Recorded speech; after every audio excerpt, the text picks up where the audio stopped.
Hi everyone. Today I'm excited because I have Sandra De Freitas from WP Blog Sites today on the show. And I have Sandra on the call today really to give us kind of a walkthrough about how exactly she runs her business, particularly how she makes use of virtual assistants and outsourcing some of her tasks. So before we even go into more of that, Sandra, go ahead, introduce yourself to the audience and tell us about what you do first of all. So I started the business WP Blog Sites back in 2008 after I wrote a book on WordPress. So I created the site just plainly to sell the book. I had another site, which I do have but I don't update often, called techcoachforcoaches.com. So we provide a variety of technology online services for entrepreneurs, online entrepreneurs throughout the world.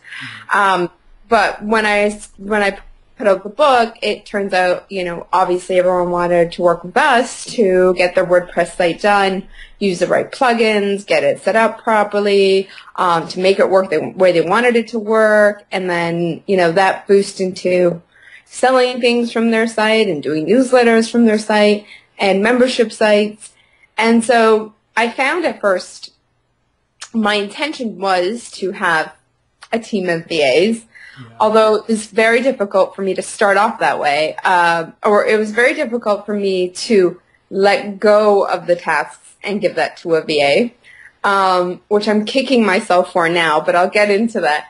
So I was doing all the projects as they came in. So I was managing the projects, I was managing the clients, I was doing all the technology, I was managing myself. And, needless to say, I was driving myself crazy. So I would wake up in the middle of the night thinking about what I had to do the next day, and then I'd wake up in the morning thinking of that list as well. So I did have VAs. I started building a team and hiring VAs, but I wasn't using them to their maximum, like maybe it was a couple hours a month or, it was not enough. And so it was earlier this year, actually, it was last year when I told them, hey, I'm going to be using you a lot. I need to make room for new things in 2010. And I started using them well, but then I found that I was managing the VAs a lot. So, there was 4 or 5 VAs, and I was doing all the managing, plus I was managing the client, and I still didn't find I had enough time for myself to do other projects. I wanted to recreate my site and renovate it. I wanted to rewrite my book and, bring that up to the most current level. Yeah. So in March, I took one of my VAs aside and I said, I'd really like to offer you a position as an online business manager. And so she was amazed that I thought of her in that capacity, even though she already did that sort of work for another person years ago. Yeah. So she's been the online business manager since March, and her job is to do what I was doing, which was managing the VAs, managing the clients. She even prepares some of my quotes for me, which is fantastic, because that was the stuff that really held me back. And so now I'm here to do more of the marketing side. I get to do the speaking, I get to do the interviews, I get to write the book, write more content for the site.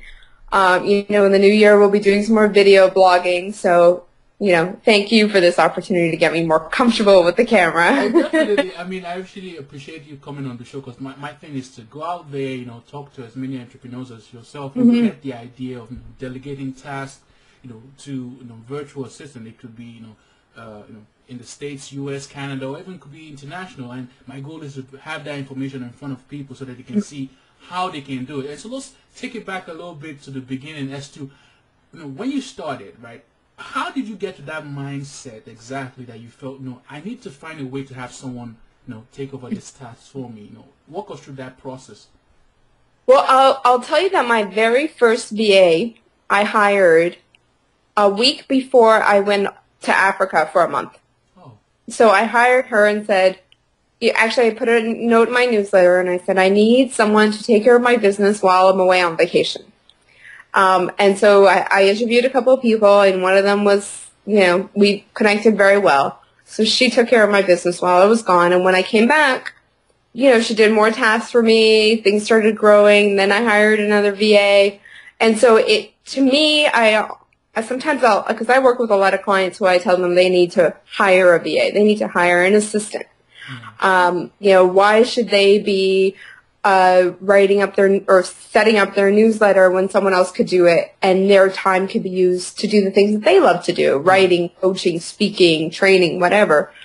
And so I always say to them, okay, well, let's just say that your best friend is getting married the other side of the country next week. Who's taking care of your business while you're gone?